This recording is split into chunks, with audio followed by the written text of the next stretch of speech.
Hello, Carrie Rhoades here. Welcome to my stamp studio here in Eagle, Idaho. Come on in. Today I'm going to be sharing with you two cute projects featuring the Cupids stamp set by Avery Elle. I saw the stamp set and I just loved it. I thought the Cupids were so cute and would make some great Valentine projects. So I have a card for you and a matching treat box. So two fun projects, and I think we should go ahead and get stamping. Let's take a look at the Cupids Stamp and Die Set from Avery Elle, the three little Cupids I love.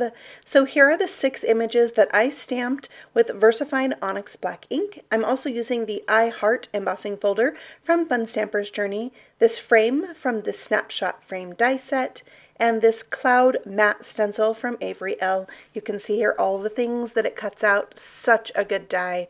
I'm going to be using the die this way using Cool Pool cardstock. I'm going to be coloring in my images with my Arteza colored pencils. I'm starting with the little Cupid's skin and doing peaches and cream. My projects have a very light color palette, so I'm not adding too much color on their skin, outlining it and then softening out towards the middle. So the darkest spots will be like under the neck and at the where the legs meet the little undies and such things.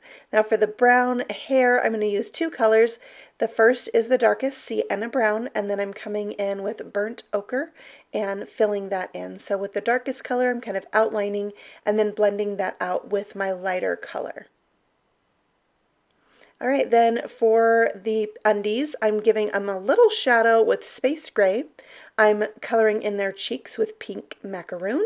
And then for the red, I'm using rose red and just 1 color for this because it's really small areas that I'm using it on.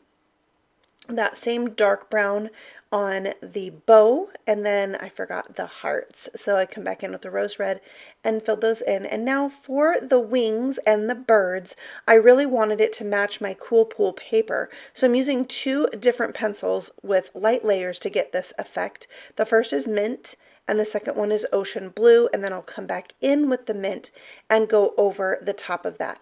And because I am doing 2 layers of pencil in order to get 1 color, I am going to use some Gamsol to blend this out. So I have my blending stump that I sharpened on my little sharpening tool, and then I put the Gamsol on a baby wipe that's dried up, and I just have a little bit on there so I can dab my blending stump in that. And this is me sharpening this other end and then just blending all of that out to soften it so it matches the look that I have on the birds and the wings.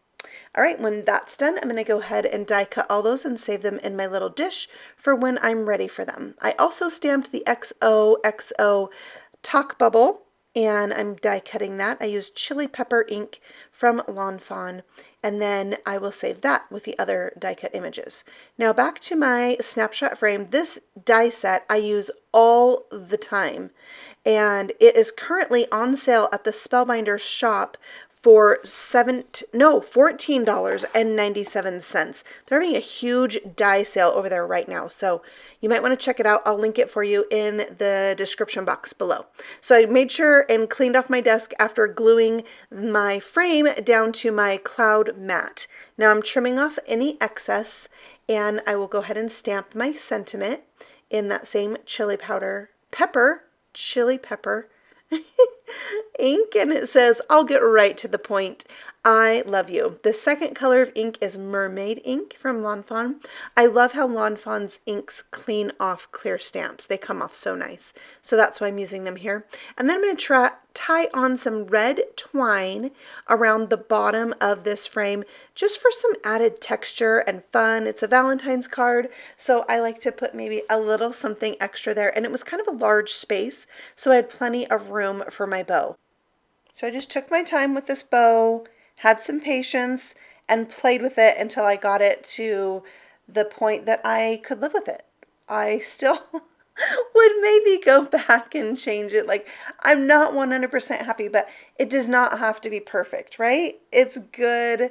I don't have to stress about it. All right, so now I'm mounting my background that is embossed with the I Heart embossing folder onto a 4 1/4 by 11-inch piece of cardstock that's scored at 5.5, and that will be my card base. And now, this is my dirty little crafting secret. Foam mounting tape from the dollar store. Yeah, it's photo safe, all the things, and it sticks really well. And it comes in these like rectangles, easy to cut. I love it. And you can see here, I used a ton on the back, so I'd have a sturdy frame popped up onto my card. So check out the Dollar Tree for some foam squares. Yeah, I like them. Okay, so then I forgot to color a little tongue on my Cupid, so I added that in, and then I'm going to put this on with foam squares too, and I'll make sure and not put them where a cloud would be, because then he'd like cave in a little bit to stick down, you know what I mean? Maybe not, just go with me on it. Okay, then the bird is going to be in one of the clouds, so he also gets a foam square, and then the two little hearts that I stamped, I'm going to just glue right onto that cloud background. And that finishes up the card. It's a pretty easy card. I like that cloud matte die so much. I've used it on a couple other videos. I'll link one of them below for you, and then you can check it out used in a different way. Okay, so now we're saving these for the next project, which is a treat box made with the Charming Cottage Die Set from Spellbinders. This die set was very popular when it first came out, and it would sell out and you could never get it. Well, now it's $17.99, and I know it's like a Christmas set, but you can use this box for anything. So I'm going to die cut two of these. The first one is solid. This one I'm using the little square piece to cut a window into the box. So I'll tape that in place once I get it all nice and centered, and you can see this die fits perfectly on a 5.5 by 8.5 piece of paper. So just be careful to center it on there really well. Now this extra piece you could save for something else, or if you were making something, you could always use it as a panel on the outside of the box, like of patterned paper or a stamped scene or something. I'm also going to use this little tag and die cut that from a scrap of white for the tag on this box. It's really cute, like it has kind of a cloud-like edge.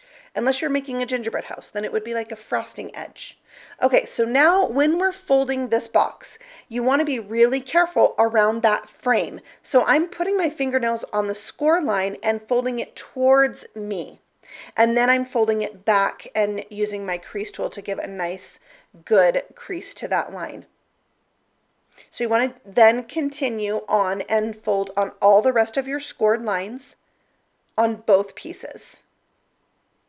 When that's done, we're going to use some 1/8 of an inch wide score tape, because that flap there is too wide for the window that I made. That flap will show on the inside of the window I made. So I use my 1/8 of an inch tape right up against the score line and then cut off any excess of that flap that extends past that tape. I'm going to use the same tape around the window, and that's where I'm going to attach a window sheet, a piece of acetate. So we'll come back to that in a little bit, but I'm going to get all my pieces fit with the score tape. You could bring in your 1/4 of an inch tape here, but I already have this one out, so I went ahead and did 2 strips side by side on the larger flap. All right, so now we're going to be stamping on that window sheet with white StazOn ink. I'm going to show you how I use my white StazOn, because I keep all the things and I only put ink on it when I'm going to use it. I don't use it very often, so always keep the ink refill with it. Keep this little spatula and just rub in some ink when you're ready to use it. This ink dries up pretty quickly, which is why they recommend that you ink it every time you use it. Now I put my window sheet on my white side of my grid mat inside those black lines, so I could kind of use the black line as a guide where to stamp it.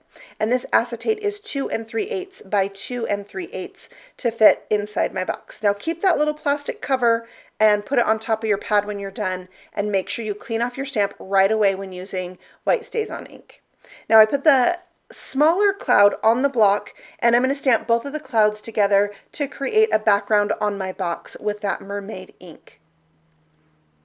I'll do both of the boxes and get a really cute background on them. All right, now on this one, I'm going to stamp my sentiment. So it says, "Our friendship hits the mark. Happy Valentine's Day. So I use my anti-static powder tool and clear embossing and white embossing powder so I can have my white sentiment show up on top of my stamped images. So we'll heat set that to melt it. And I'm going to also use my heat gun to dry my acetate. I'm using my gun really fast and from far away to make sure I don't melt that plastic, just to heat set it and make sure that it's dry before I go handling it. Okay, so I'll remove the backing off of the double stick tape so that I can adhere my window sheet to that opening in the box. This is also going to make the box more sturdy in that area with those really thin lines.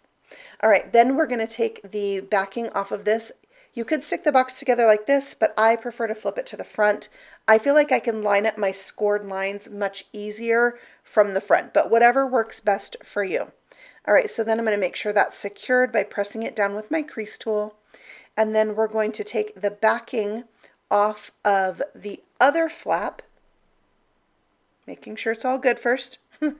And then what I do is fold the box in half and fold the flap over on itself and give that a nice crease as well. And then your box should be nice and squared up by doing it that way. So I'm going to close the top of the box before I adhere the bottom flaps together because that just makes it easier to keep the box square when you're closing it so you don't have a crooked box. So these are the side flaps. I thought I would just glue them down to the first two flaps that went in, but they overlap a little bit. So I'm going to go ahead and use that 1/8 of an inch tape, and that will be just the perfect amount of adhesive to have them stick together where they overlap. It was kind of hard to get them to stick to each other with nothing to press against, so I brought in my crease tool and put it underneath, and then I had a little pressure from both sides to stick it together. All right, so I'm adhering this two ways, with glue that's going to be really strong and sturdy, but then also with the score tape that's going to adhere immediately. So now the bottom of my box is very sturdy and can hold a little bit of weight. All right, so then I'm going to open this up and use my crease tool to really press that down. And while I have it open, we might as well add a treat. So I got these kisses from the dollar store, which is where I found those foam squares. There's about 16 in the bag, and it filled up this box about halfway. So you can really fit more in there than you think. All right, so I put my little Cupid through my Xyron sticker maker so I could just plop him right down to that window sheet, and he's on his little cloud and he's adorable. So cute. All right, then for the tag, we'll glue on the XOXO talk bubble, and then it's going to be the little birdie that is singing hugs and kisses on the tag. Cute. That's going to be tied to the top of the box with another piece of that red twine. And that completes the treat box. So if you are interested in this die, the Charming Cottage Die or the Snapshot Frames that I used, be sure to click the link below to head over to Spellbinders because they're having a big sale on all their dies right now. Also, I have all the other things I used linked for you below. You can check this project out on my blog also. I just so appreciate you guys coming by and like watching what I make. It makes me so happy. I love sharing that with you guys. Oh, there I was showing you how you can open and access the treats without taking off the tag if you wanted to. So there's both of the things together that I made, a card and a treat box for Valentine's. Thank you so much for stopping by, and I will be back again very soon with my Die Set of the Month series on Tuesday. So if you're new here, be sure to subscribe and feel free to ring the bell so you are notified when my next video comes out. I will be back again very soon. Happy stamping. Bye.